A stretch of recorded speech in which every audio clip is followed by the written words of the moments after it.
Hey, it's Josh, and you're listening to The Other Show. Guys, I am so fed up Okay, go on. with elementary school kids. I have a bone to pick. Wait, like when you were bullied as a child? Like you're still holding on to it? No. Or bullied as an adult? Yeah. I'm being bullied currently by an elementary school child. Go on. Like, it's my nephew. Okay. Okay. It's not as bad. What? Just you wait. So what had happened was we got this text from my sister saying that my nephew was extremely sad because somebody had tricked him into trading his good Pokemon cards away. Oh. Now, this brings me right back to my own childhood, Yeah. because Pokemon cards were big when I was a kid. So I dug deep and I found a very important Pokemon card to me. Like, it meant a lot to me. It was a rare card, holographic. Okay, rare card. What's the card? It was an Entei card. Sure, whatever that means. One of the legendary dogs. Is it like a stick of bubble gum or something? No, Pokemon cards don't have gum. What? Kids these days have it all just Because they don't have the razor gum. Yes. That has no taste. Or the gum that like you chew like twice and it turns into powder and just poof, it's gone. Oh, that's the good stuff. Okay, so an Entei popular or rare dog card, right? Did I get that right? Yeah. Rare dog. Platinum Yep. model. Holographic. Okay, which means holographic. Holographic. He's shiny. Yeah. That's the best one you got. My gosh, these 90s kids. I have no idea what you're talking about, Spencer. Here. Let's make this equivalent to what Josh might understand. Okay. He has a Dominique Wilkins, a rookie Dominique Wilkins card. Okay. Which means that's pretty cool. Not that cool, but still pretty cool.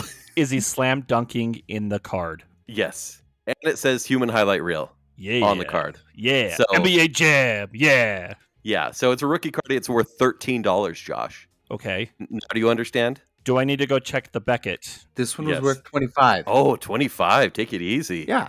Well, no. That's like a Larry Johnson rookie right there. Oh, Grandmama. Daryl Griffin. Daryl Griffin. Daryl Griffin.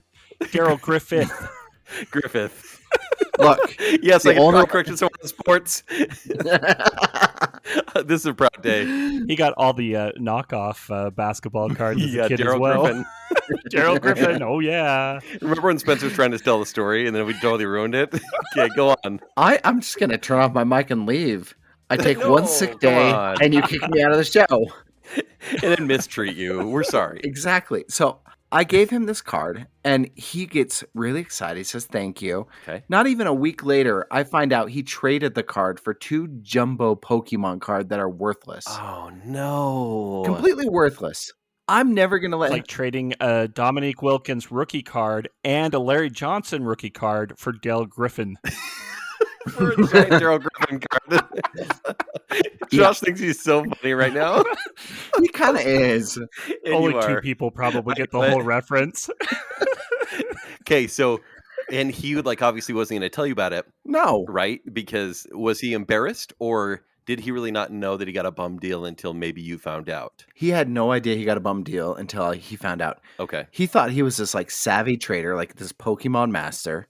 Sure. And I'm never going to let him live this down.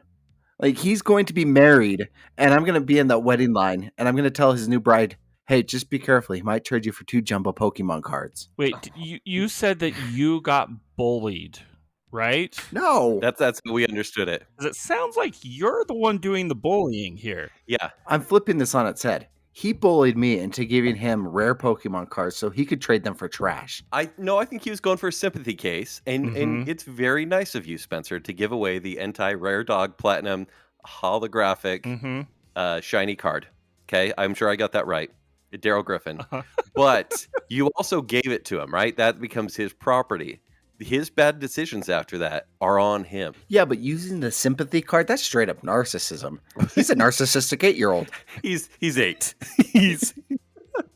He doesn't know trauma yet. Wait, so did he cry in front of you? Did he cry to his mom? And then his mom said, Spencer, I know you have a lot of rare dog cards.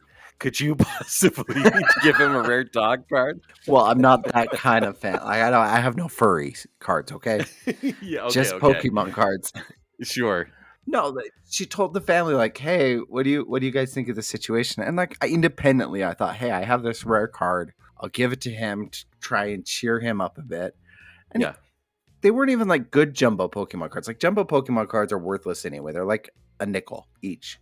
Not even worth the money, the paper they're printed on. Is there a Pokemon Beckett or something? Like, how do you know these? Yeah, is there a magazine or an online publication that says what the worth is? Yeah, you can check all online and see what different cards are worth. Okay. It's super easy. It's just like collecting sports cards. Yeah. But the jumbo Pokemon cards you can't even play with. Like they are literally novelty items. Oh, so they're decorations essentially. Yeah, it's not like trading for a DARYL GRIFFIN card, Josh. It's like trading for jumbo playing cards. DARYL GRIFFIN. He's my favorite. Dr. Layupstein.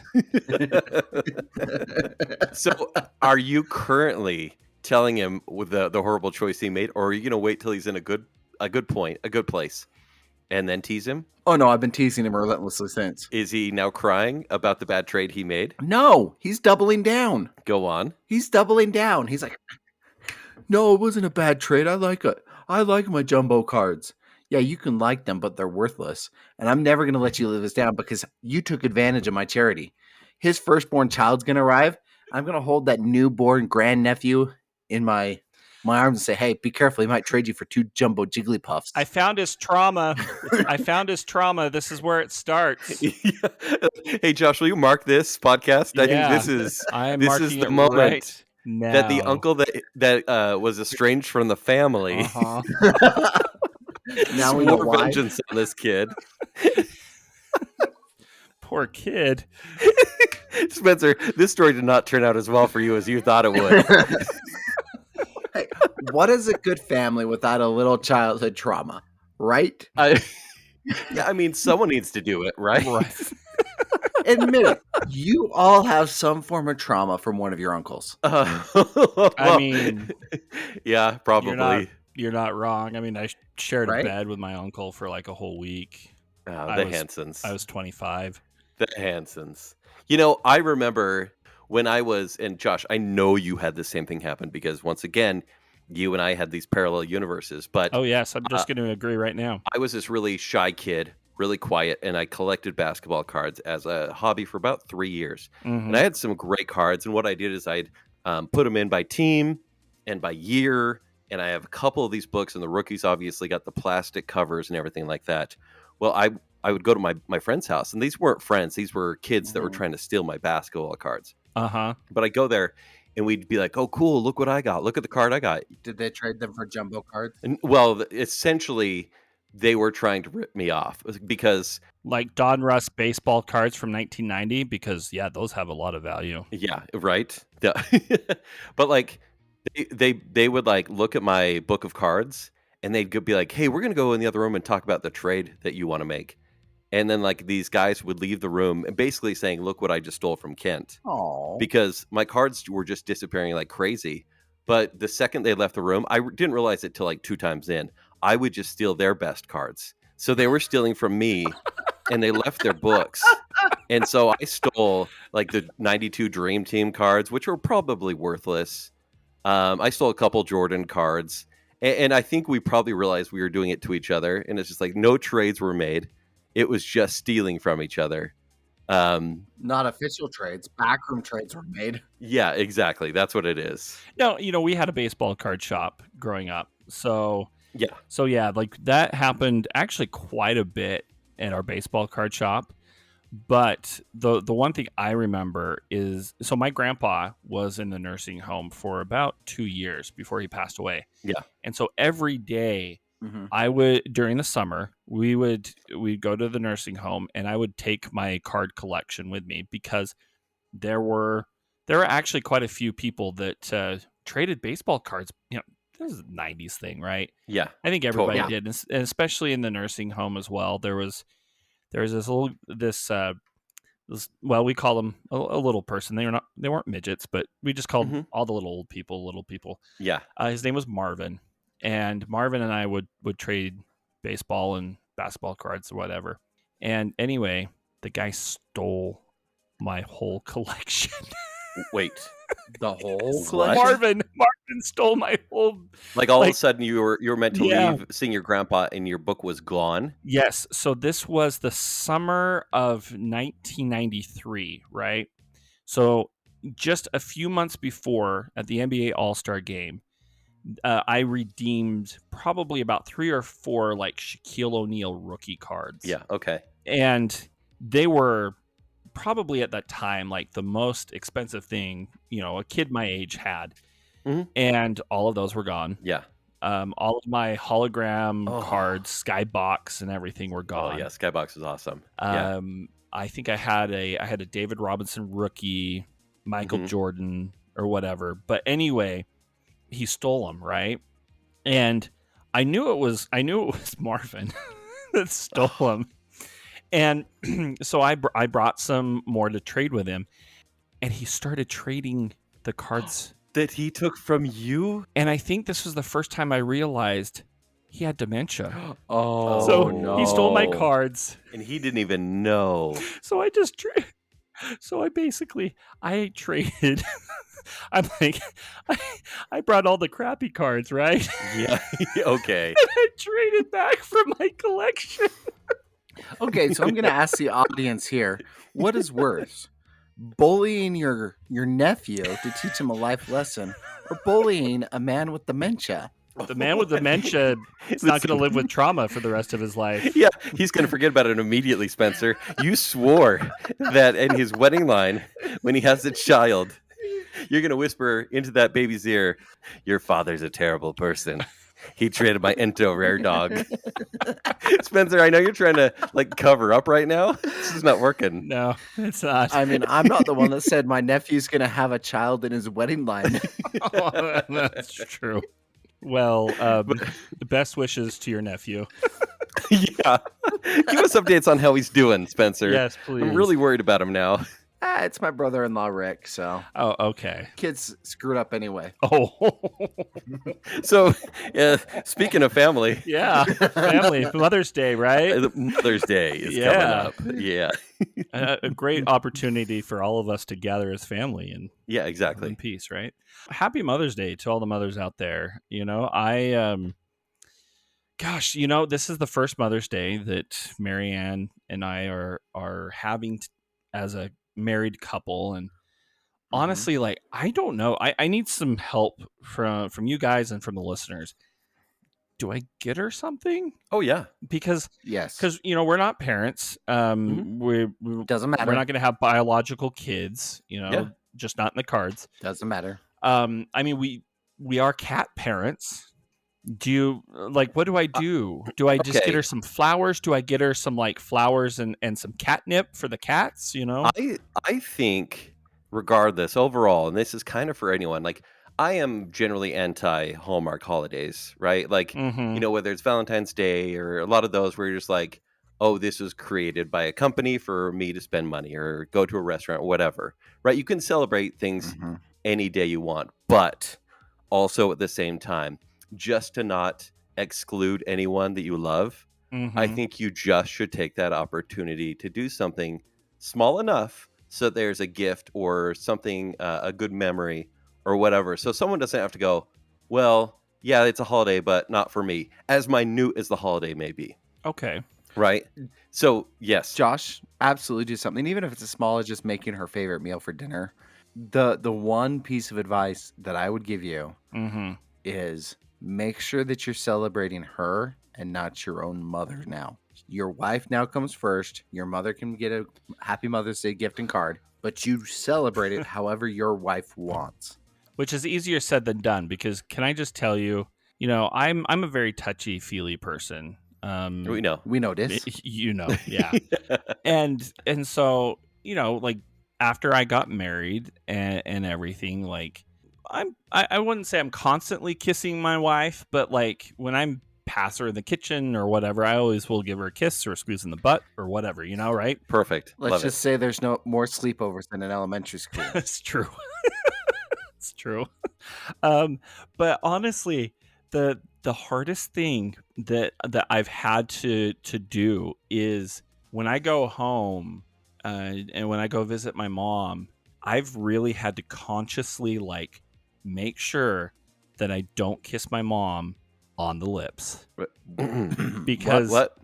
I'm serious. Like after I met Marianne and married and everything, I just saying goodbye to my mom, because I would always give my mom a kiss. It sounds like this must have been a lifetime of experience, right? But see, right. So that's why I'll immediately judge and say gross, because I know families do that. Right. But it was always on the cheek. But then as soon as Marianne kind of comes into the picture, the aim for the goodbye kiss or the hello kiss has gone, square to the face. Wait, hold on. So I thought with your mom, because I know there are some families that are close that way, and it's a peck on the lips, and I thought that's where you were going. But instead, you say it's always been a kiss on the cheek. Bye, Mom. Love you. Thanks for this. And then you act because you're used to kissing someone on the lips. Yes. You think you may accidentally, or have you? No, I have. I have. Wait, how did that go down? And was Marianne there? What did your mom do? I need all the details. No, the first time I don't think my mom knew what to say because, at least I didn't dip her on that one. Honestly, she didn't know what to say. And I think I kind of left that thinking, oh, dang it. Did you grab her butt too? I have in the kitchen, okay. No, not like squeeze and a kiss. Are you legally blind, Josh?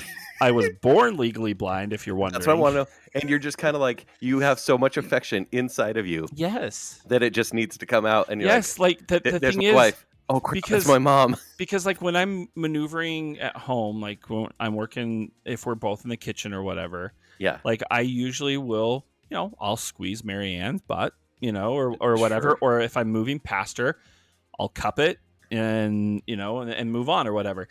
And going up to my parents' house, for family dinners or whatever, I've really had to watch that because I've done that a few times to my own mother, maybe my sister, but I don't get it. I don't understand. But the thing is I don't necessarily understand it, other than I've just always been so comfortable being affectionate, with family, with hugging or kissing. But it's the whole, like, I'm going in for the kiss now, and instead for the cheek, I go for the lips. And luckily, it's only happened 3 times with my mother. Spencer, I want to apologize. Wait, and then who else? That's it. Spencer, I want to apologize for giving you such a hard time at the beginning of this recording. I think I was really harsh on you because, now we have Josh. So there's no DARYL GRIFFIN card that's getting me out of this one. What did your mom and sister say when this accidentally happened? Well, the second time, my mom had the courage to say something, and she's like, "Oh, you better watch out." And then the second time, she told me that I probably should get a breath mint. She's giving you tips. No, that was just her way of saying that was a little too affectionate. What did Marianne say? She just laughs at me. Of course. Okay. Yeah, of course. Do you guys want to hear something really funny? My headphones cut out right at the very beginning of that story. I missed the entire thing. Oh, Spencer, you missed a doozy. Well, you're just gonna have to listen to the whole episode then. Allow me to summarize, okay? I'm going to start from the beginning, just for everyone who may have missed that or may have been laughing or kind of dying inside, okay? It's actually, I noticed you being very quiet, but I'm like, Spencer's speechless right now. No, I even texted you guys. Like, hey guys, my audio just cut completely. I wish I could check my phone right now. I am enwrapped in what is happening. But let me say, I apologize to you for not being that bad of a person anymore. So anyways, Josh, is so used to his new married life, where he loves like physical touch is one of his main love languages, I will say. Oh yeah, definitely. Yeah, we know that. And he likes the butt grab in the kitchen. It's always great. But a kiss on the lips is what he's quite used to now. Whereas before, when he left home or when you were living at home Sunday dinner, thanks, Mom, kiss on the cheek. But now, since he's so used to kissing his wife on the lips, because he kisses quite often, he says, he has now kissed his mother twice on the lips. 3 times. Because three times because he accidentally, see, there you are. He accidentally forgets that is not his wife, and then he accidentally misses the cheek and goes for the lips. And his sister. Yeah. And has grabbed their butts. Just my mom's. Whoa. Am I getting this right? Okay. Whoa. Just one respective butt. But luckily that's just it. Does your mom listen to the show? I think she's trying to still figure out what a podcast is. So okay, good. Just a couple years in, I'll it's teach fine. her. I'll teach her to do it. This is your later. 8th podcast. I think she should know by now. Should. One, I am now actually speechless. I heard that whole thing, Kent. And how do you confuse your mother for your wife? I have been married 4 times as long as you. 4 times as long as you, and I have never made that mistake. I'm not no, there's no confusion. I know it's my mother. I can honestly say I have never grabbed my mother's butt. It's just muscle memory now. A phrase I thought I'd never say. It's just muscle memory. Because honestly, I know that I'm going and giving a kiss to my mom, but then all of a sudden, I either have to consciously whoop, so I avoid the lips, or or sometimes it just kind of gets way too close. Oh my gosh. Do your brothers know this is happening? Well, Luke listens to the show, so he knows now. Yeah. He's not going to let you live this down. Oh, yeah. No. Well, actually, I think my older brother caught me once, but... Caught you? Yeah. But see, luckily, this is not an issue with my mother-in-law or sister-in-laws or any of my other sisters or whatever. No, honestly, if it was your mother-in-law, I wouldn't be laughing. I'd be like, go for it. No, just no. No.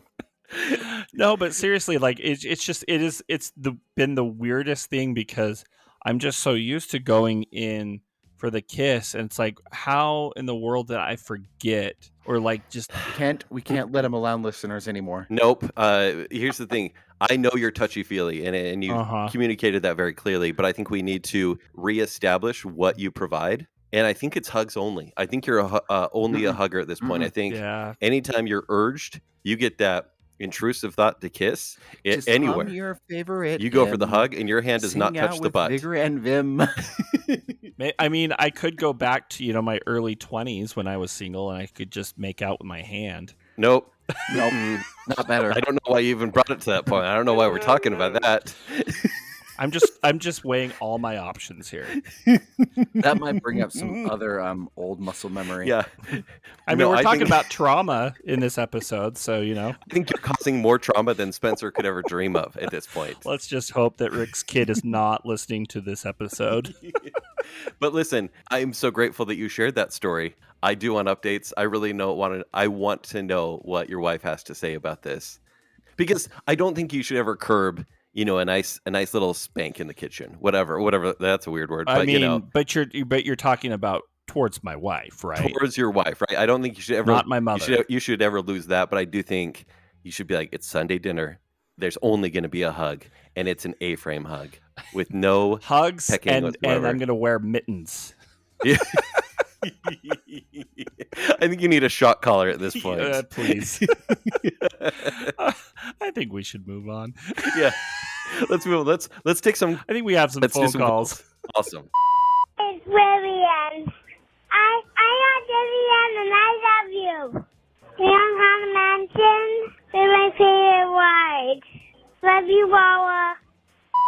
Speaking of family, that's my niece. That was Vivian. Oh, Vivian, that was the cutest. And she wanted to call in because she was listening to the Disneyland episodes that we had a few weeks ago. She was at Disneyland, and she wanted to let me know that she was riding the Haunted Mansion. And at the end, she calls me Wawa or Walla. Yeah. That's the nickname. Yeah, like Joshua Walla. Yep, Joshua Walla. That's the nickname I go by. But can I just take a moment right here, Josh? Go right. It's recently come to my attention that people may have taken my dad hacks for Disneyland seriously. Were they? They were serious. Yes. Right? No, I remember. I saw this. Let me see if I can pull this up. Legal real quick. and liability reasons. Those were all satire and parody. None of those were meant to be taken seriously. Wink, wink. Half of them weren't bad. No, this was okay. No. This was on Reddit. Let me read it really quickly because I actually bookmarked it. This Reddit user was waiting for World of Color to begin, and they noticed that there was a baby in a stroller crying and screaming. And the guest recalls that the baby was with a toddler and an 8-year-old child. And he thought that their parents or guardians were standing by, but they weren't. Oh, and it occurred to him that the adults that were standing next to him were not connected to these children. So the guest talked to the 8-year-old child and realized that his parents were actually out riding the Incredicoaster across from Pixar Pier. So they left the 3 kids, the baby, the toddler, and the 8-year-old go ride the Incredicoaster while they were waiting for the World of Color to come on. But here, this is the other thing too. It gets worse. The guest wrote that the 8-year-old told them it was his birthday and his parents and relatives had made him watch the kids all day around the park while they went on rides. No. It was then that the guests alerted cast members who took them to the entrance of the World of Color seating area to wait for the adults. And just says that the guests didn't know the outcome, but they wondered if the police or child protective services would be involved in the situation. And they ended their report by saying the baby was no older than 6 months old. Holy cow. The toddler was around 2, and it was at least 45 minutes that they were waiting. And they didn't know how long they were there before they sat down. But yeah. And to a kid, time moves so slow. Oh, yeah. Especially right, and you don't know where your parents are. Well, they did on the Incredicoaster. Or you're told you're responsible for the others. Yeah, and you're watching the kids so that your parents can go ride the rides. And it's your birthday. And I know Disneyland has this reputation of never losing a child, right? It's not a daycare. It's a place where there are thousands of people moving by every couple of minutes. Mm-hmm. Oh yeah. It's not a daycare. But when I read that, holy cow! I'm like, they're listening to the show. they took Spencer's hacks way too personal. Which is why I have to say, for legal and liability reasons, Mark Peterson can back me up. Yes, these were meant as parody. Okay, I now understand, and not to be taken, except for the Tim Pickle. The Tim Pickle's legit. That one you can absolutely use. Okay, back to the pickle. Always. Whatever. Yeah. You know what? Your wife was with me, Josh, and I didn't even need to kiss her on the lips to get that. Oh, gosh. Yes. All right, what's our next call? Okay, let's do this next one. Hey, guys. This is CT or Corey Tanner. You can call me CT. All my friends do, and I feel like you're my friend. So just wanted to say thanks for making the other show, and just really appreciate you bringing on Jess as well. Kind of missed her and Kenny and Josh and Spencer on the other show. But man, I just really appreciate what you're doing. Keep it up. And I did have a question about ghost investigating. And I'm glad Jess is back on, hopefully more regularly. So hopefully we can convince you guys to do a investigation, get together. And I'd love to be a part of it. Anyway, keep up the good work. Thanks, guys. Bye. Well, CT, I'm glad you've missed us, but you can always find us on our other shows. Kent's always on Baking Sale, Josh is on Party in the Back, and I'm on my other show. We're Wait, I thought you were ending the show, Spencer. I was like, take it easy. No. He's like, I need to go bully some more kids. Yeah. There is an elementary school 2 blocks north. Listen, Josh, you got to stop throwing around accusations when you said what you said. Okay. True. So CT, Corey, no, for real, I had such a good time recording last week's. I think we all did. Absolutely. Right, recording last week's episode. And Jess was cool enough. She joined us like literally 15 minutes before the show started. I'm like, hey, we wanted you on the show for a while. Could we just talk paranormal stuff? And she's like, yeah, let's do it. Because anyone that's listened to Jess, especially with me in the past, knows that like she's this consummate professional. And her laugh alone, it basically sells an entire podcast, right? But having her on the show, and even with the deviation I think we accidentally took, it worked out, because then it just said, anytime we need to have like someone paranormal on, and obviously we know so many experts, we could bring all of them on, and gaming and everything. We know a ton of people. Long story short, she will be back on, and she's more than happy to as well. I don't think I'm volunteering her. And yeah, we'll have a few other guests actually coming up in the next couple weeks as well. But yeah, so I mean, like it was great. CT, thanks for listening and continuing to listen, because we're just trying to be friends. Well, here. and in future investigations, we're trying to work on something. I'm not going to sit here and make a promise until things are figured out, but there is definitely a lot of interest in doing a ghost investigation, especially the closer we get to Halloween. So we're actually working on that. Talks are happening. Yeah, and my brother has shown some interest in wanting to come out here to Salt Lake and do some of that. So why would Luke want to do a ghost hunt with us? You've met Luke. Yeah. You know why. Yeah, you know why. He loves that stuff. Actually, Luke's a great guy. No, but my brother Ben, who does a lot of ghost investigating, loves to do that during the September, October time of the year. But honestly, he's been so kind of wrapped up in UFO stuff that very cool. He hasn't really done much ghost Oh, investigating. you mean the fact that UFOs are like proven real? Yeah, it's fine. We need to do like a sky watch party. No, we really do. If there's, especially if you I'll just put this out here. If you're interested in doing something like that, like I know that my brother would be more than happy to do something. We just need to have enough people that would show interest in going out to the West Desert and finding an area where we could do that. So I don't know, let us know if that's something that interests you. I want to go squatching. Awesome. Which is basically just camping, let's be honest. Yep. Oh, gross. I know, right? We could go to Cherry Hill and do that. Yeah, exactly. Plenty of hairy people without their shirts on. Anyway, speaking of paranormal and that, I kind of want to tie this in really quickly. For those who listened last week, we did have a contest that we ran. Oh, yeah. Yes. So we were going to do a drawing of whoever entered this contest, and then we would draw a name for Crave Cookies. We would do this drawing. Anyway, we only had one person. We only had one person that found all 3 EVPs that we put in that episode. So congratulations to Scott McKay. Josh, we only had one person that claimed to find all 3. There might have been others that just didn't step up to the plate and let us know. They could have been shy, or they could have been scared that you were going to kiss them. Well, so what were the EVPs again? Okay, I'll give you the answers here. So at the 5:57 mark, so 5 minutes, 57 seconds, there was the EVP of Fozzie the Bear laughing Waka Waka. Mm-hmm. At 30:29, there was an EVP of Save Martha. Awesome. Which was my voice. Love it. And the last one was at the 46:22 mark, and that was I Call Him Devin Sawa.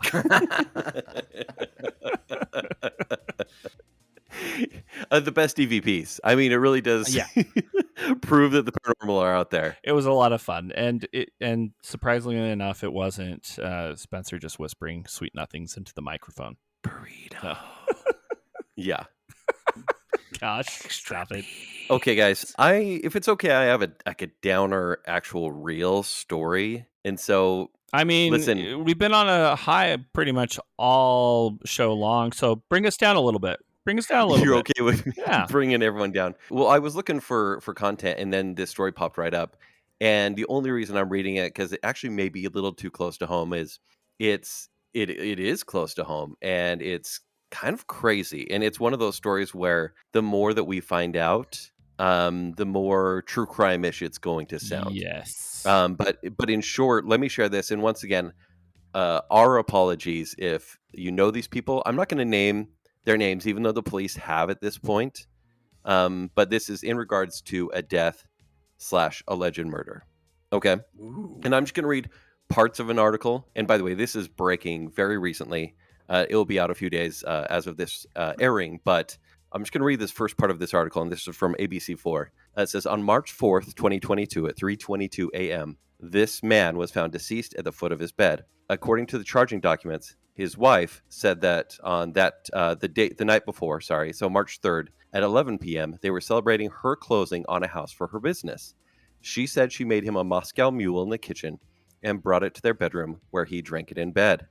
She said that shortly after, she went to put one of the children to bed and fell asleep. She told police she woke up around 3 a.m. and felt that her husband was cold to the touch and called 911. And so the story goes on to say that there was this couple, and they were married for 9 years. They had 3 kids together. And obviously, like, she was selling homes, it sounds like.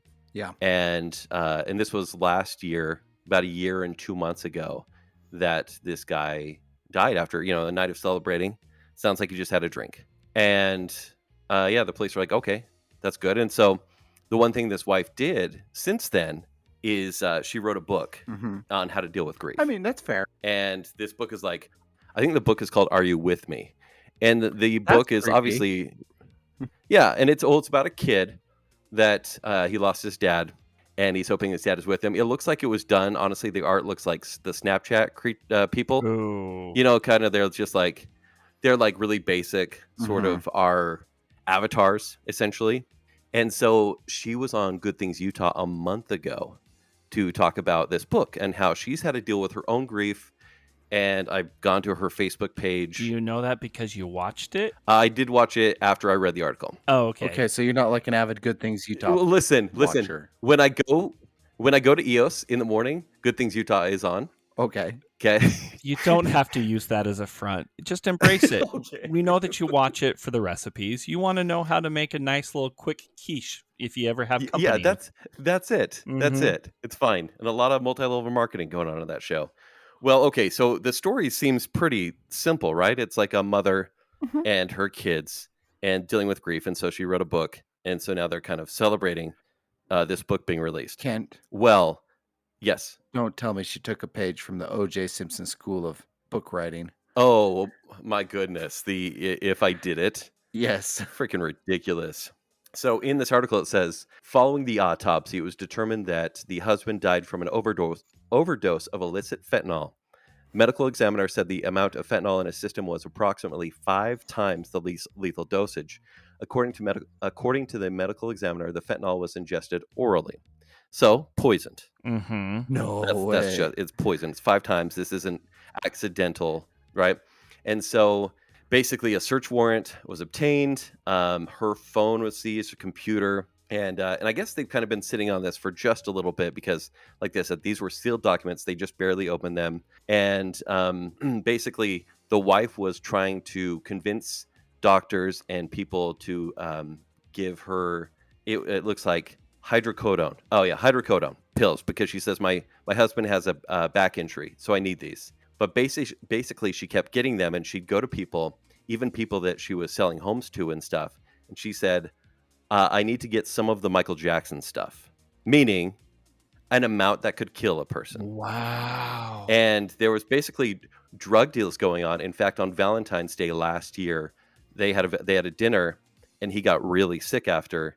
And he actually told, he was like crazy sick after, and he told a friend, he said, I think my wife is trying to poison me.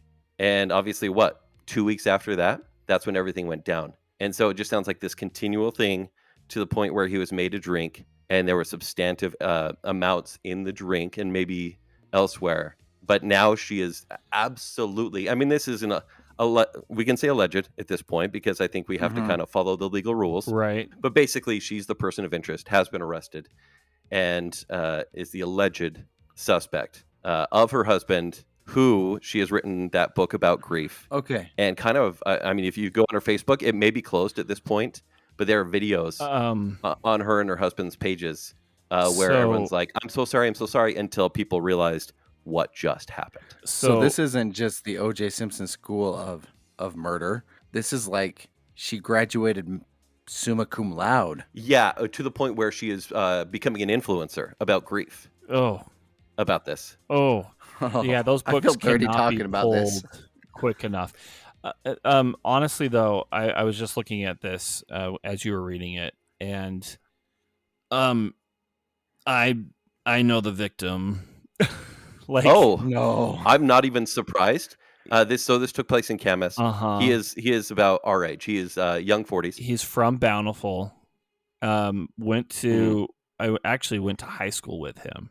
Oh, and no way. This is kind of eerie because not necessarily that this is a kind of true crime or whatever, but the class of 2000 where I from Woods Cross or whatever, we've had over like 10, probably more deaths since graduation, and it's been some interesting accidents. The way you're phrasing it, it sounds like not normal, not regular. No, it's weird because some of them have been medical issues. There were a couple. Well, there was one death I know that was from COVID-19. Okay.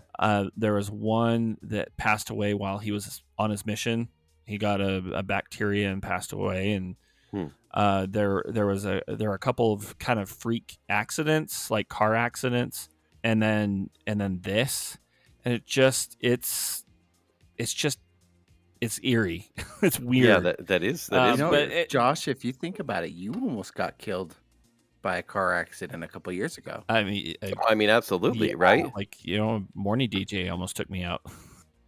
But no, it's interesting. I mean, it's just kind of shocking because I do remember him.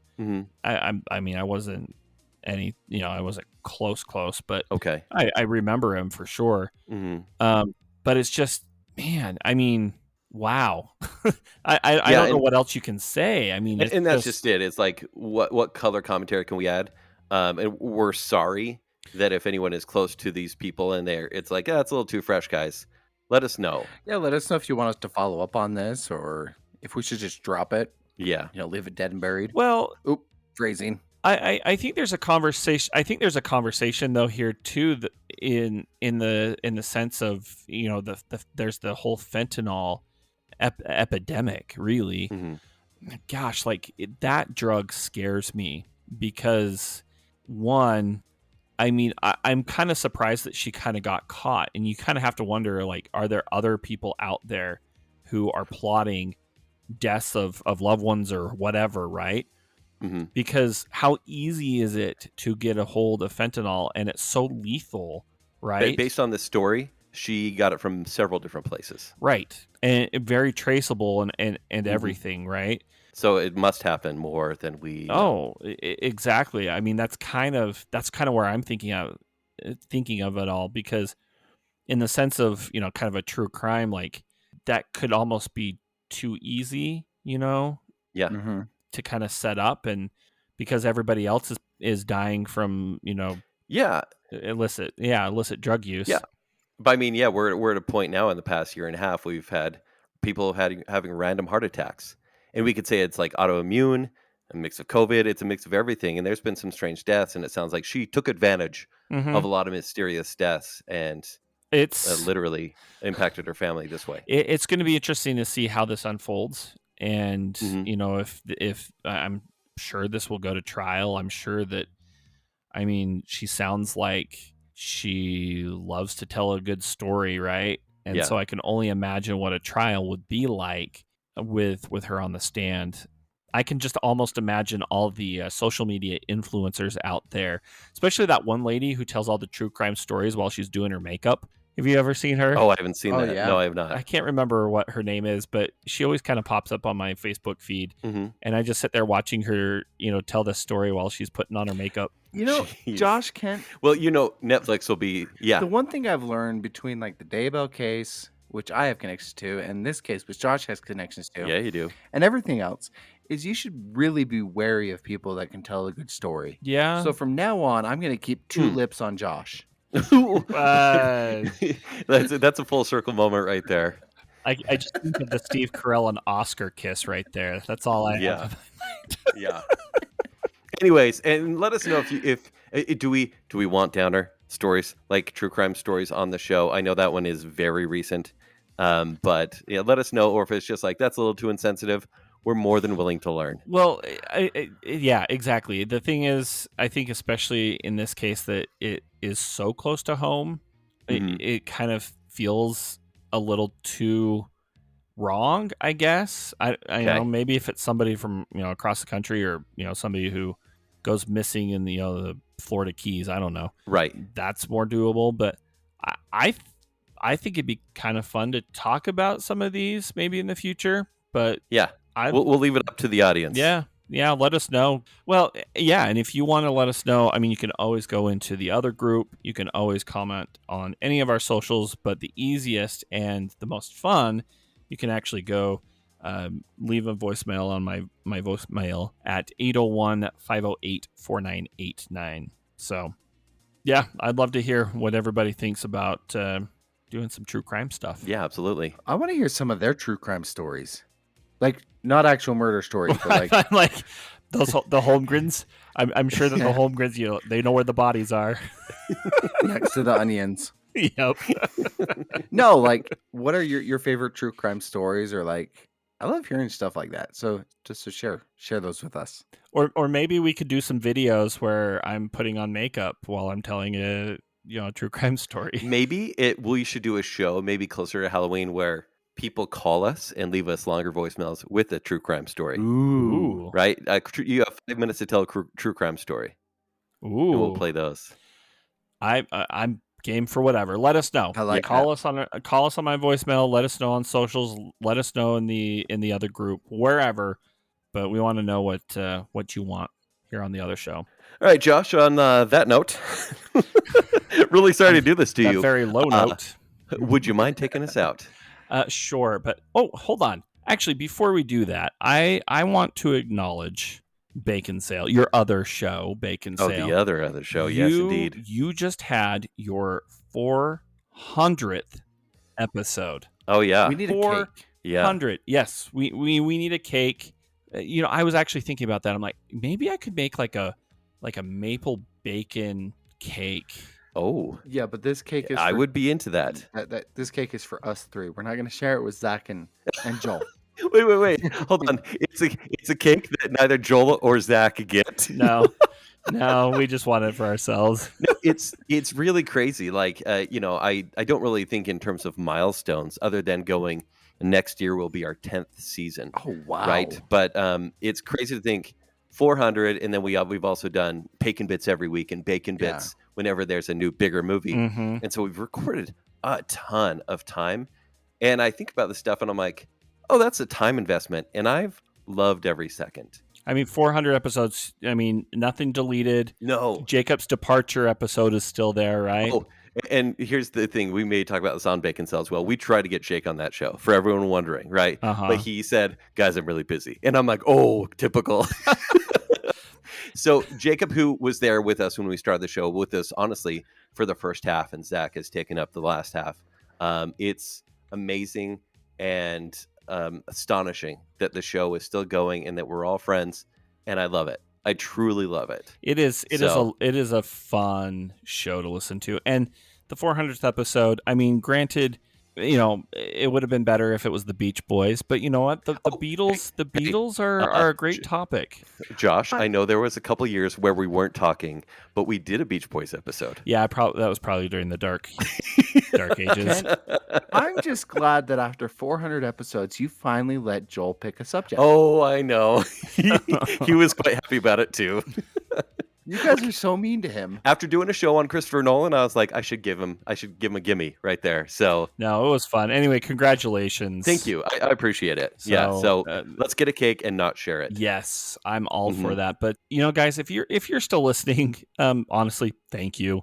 We understand that there are a ton of podcasts out there that you can choose from. So the fact that you choose to lend us your ear means a lot. So since we now have your ear, we want to connect with you, whether that's through Facebook, Instagram, or Twitter. You can follow the other show on any of those social media platforms.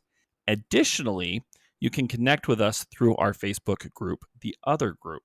It's a fun little community that you can connect with not just us, but other fans of the other show. Now, despite us being seasoned podcasters, this is still a fairly new podcast. I mean, we are 21 episodes in, nothing close to 400. On our way to 400. Yes, that's right. So, if you wouldn't mind... We're about to podcast puberty. Yeah, we are. Yeah, we are. So, guys, if you wouldn't mind, please do us a solid by hitting the subscribe button on whatever podcast platform you're listening to us on, whether that's Apple Podcast, Spotify, Google Podcast, iHeartRadio, and we're even on YouTube. Subscribing helps others find the other show much easier. Also, please leave us a review. We really do read each and every one of them, even those irrelevant 1-star reviews. Now, if leaving a written review isn't your thing, you can always call my voicemail at 801-508-4989 with that comment, question, complaint, or even suggestion. You can even call my voicemail just to say hi if you'd like. Again, that phone number is 801-508-4989. But when you're not here listening to us, remember, you can listen to me on my other show, The Party in the Back. You can hear me on my other show, Bacon Cell. And you can hear me killing it on my other show,